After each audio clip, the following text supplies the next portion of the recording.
Hey, my name's Mary. My channel is all about drawing and painting and art. And I'm Whitney, and my channel is all about storytelling. And we are going to share some great ways for you to make simple storyboards to help you plan and tell a story with your video projects.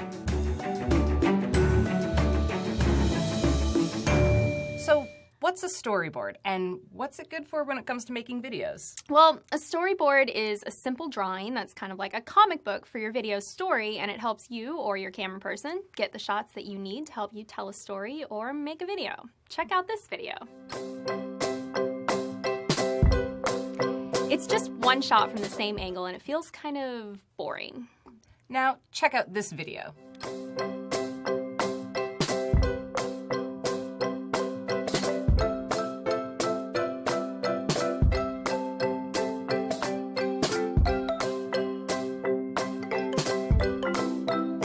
The second video told a story and had different shots with visual variety, and it was based on a simple storyboard, and you can tell because of all the different shots that tell the story.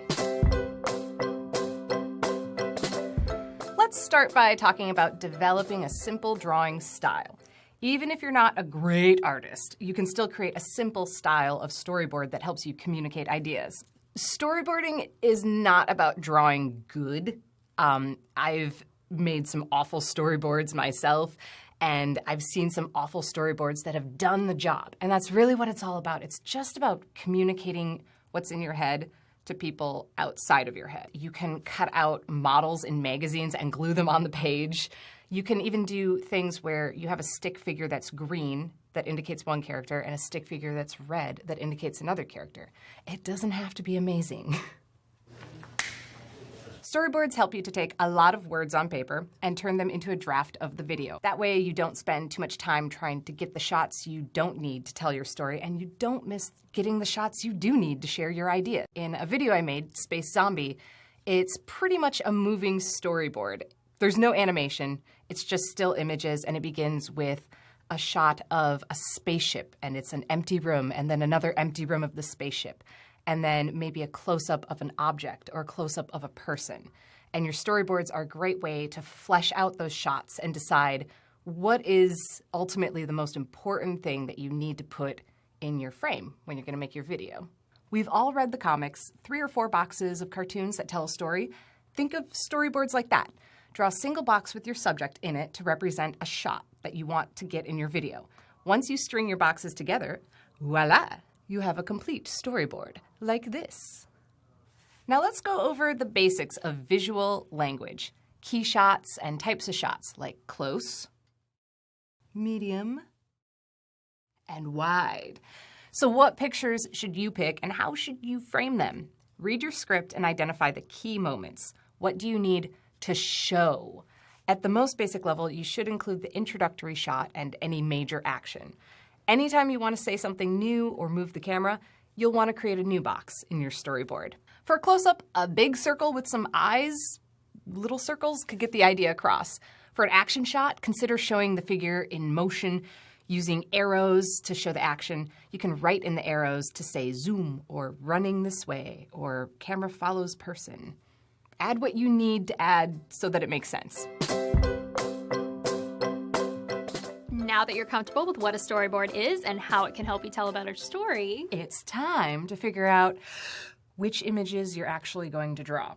Review your script and underline, circle, or highlight the parts you think will make good images to show. When deciding whether or not you can add the image to the storyboard, consider whether or not you need the shot to tell the story. Keep it tight, keep it fast-paced, keep the audience interested, especially in more long-form content on YouTube. And you do that by cutting out everything that doesn't need to be part of the story, that doesn't drive the story along, that doesn't tell you more about the characters. The most recent short film that I did, Haunting Ian, for instance, has very little dialogue, so that makes the visuals even more important. Every single shot counts. And now comes the best part. Just take a single piece of paper and draw one big line down the center from top to bottom and 3 lines left to right. Number the boxes from left to right, and you draw out the images that you want to shoot. Once you've created a rough storyboard, you can see how the whole thing fits together to tell a bigger story. Imagine this were a flip book. Would it work if you used it like that? Review your storyboard with your team and see what ideas that they might have that you want to include, or which images that you included that might not be clear. That way your audience isn't bored out of their gourd having to see every single thing. Storytelling isn't reality. It's a version of it told with specific moments. And working together is a great way to help imagine what your video might be. And eliminate the extra shots or the things that don't make sense. There's nothing worse than getting halfway through and realizing, I spent half a day on that thing that I didn't need. The more homework you do at the top of the shoot, getting ready for it, the less work you have to do on set. Absolutely. Or at your drawing board. It's the same in traditional filmmaking as Yeah. well. Each shot setup takes hours and hours. It takes money, it takes time, and you really want to make sure that everything you're doing on set counts. Yeah, you want to be a film ninja. In and Precisely. out. No one saw you. Got it. Good. In this part, let's chat about communicating your images to a team.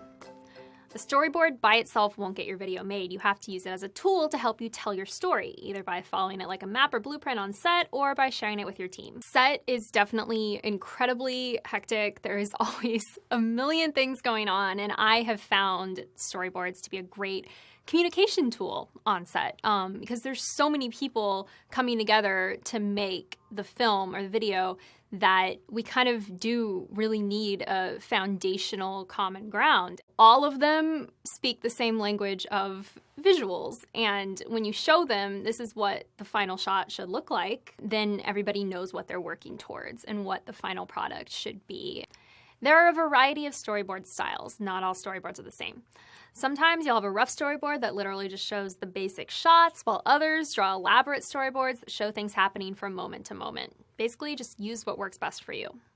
Me personally, it is tough to stay completely organized on set, so I like to put all of my papers, the script, the shot list, the storyboards, etc., all in a clipboard that I do not let leave my hands as much as possible, that I can immediately refer to and show anyone that I need to show, here's what we're doing. I've also found them helpful to quickly communicate with the cast as well. For any actor, I think, likes to know what their artistry is going towards, because everybody on set is doing a very distinct job, but it all comes together to create one product. So a storyboard is kind of the first step in taking the idea, the concept, from page to screen, and the next step following the storyboard, at least for me, is the shot list. You take the shot list from the script, you break down the script, label the scenes, and then draw them out the way that you want each shot set up. And then once you have your shot list, then you can specifically look at the different camera angles, or whether it will be wide, medium, close, etc. And all of that is easier and streamlined from the script with the shot list. Because the storyboard does give you at least a basic general idea of how many shot setups will be needed, it's also helpful when you're putting together the production schedule, because you can figure out how many of those shot setups you can fit like reasonably into one production day and which order they should be in. I remember one instance doing a short. There was a shot that I had broken down on the storyboard that was not included in the shot list.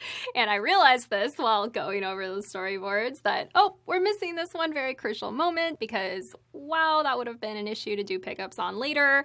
And it's much better to catch something like that on set, thanks to storyboards, rather than having to go back and redo it later.